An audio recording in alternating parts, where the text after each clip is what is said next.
Welcome back to the Knit Crowd as well as yarnspirations.com. I'm your host Mikey. Today I'm going to show you how to purl when it comes to your knitting. So what we have to do is that we have to watch for the purling. If purling is now on your row and that you need to start out with, you need to watch where the starting strand is.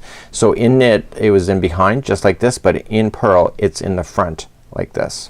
So what I want to do is that when I go to insert, so when we did the knit stitch we did it and the strand was in behind. Just like this. When we go to do purling it's different. So what we have to do is we have to make sure that a strand is in front like so, and all we have to do is then insert this needle. Instead of going through the back side like this, we come in through the front side or front of the top like this, and we go forward so that this knitting needle is then on the front side. And see where this strand is here? That's exactly where it needs to be.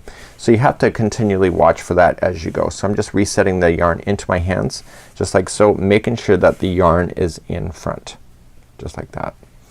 So what I want to do is that I go to wrap this, but instead of wrapping the needle and it's in behind, I'm wrapping it and it's in front. So I just come around through the front like this, and all I'm just gonna do is flick it backward like this and drag it. So now it's on the knitting needle in behind, and I'm just gonna drag that stitch off like so. So to do the next one I come in through the top side like this, okay, and I wrap it. It's on the front like this, and then I go and flick it backward and then slide it off.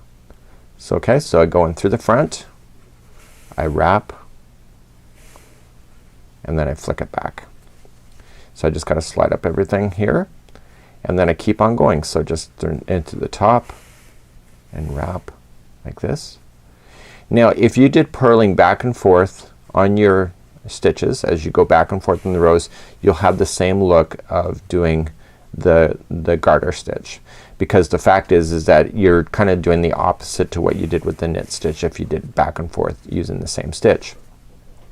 So there's a term called stocking knit. It's a stocking knit stitch, and that term is referencing to the purling here being one row and then the knit stitch being the second row, which was the most common element of knitting. It's called the stocking knit stitch, and that creates a completely different look.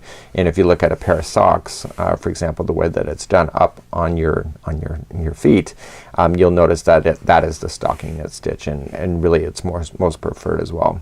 So I'm continuing to purl here, and I'm just wrapping through the front side and just keep on going. So now I've done this here.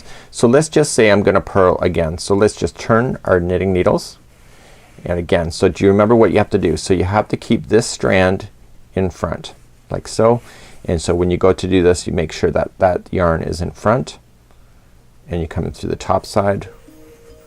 Okay, so this is, see where this yarn is coming out of? So if it was coming from behind this needle, I know that it's not gonna be done right, and I'm gonna wrap and then go backward like this.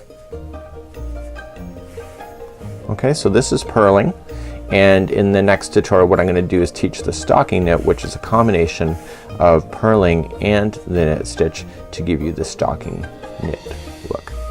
So until next time, I'm Mikey on behalf of the Knit Crowd as well as yarnspirations.com.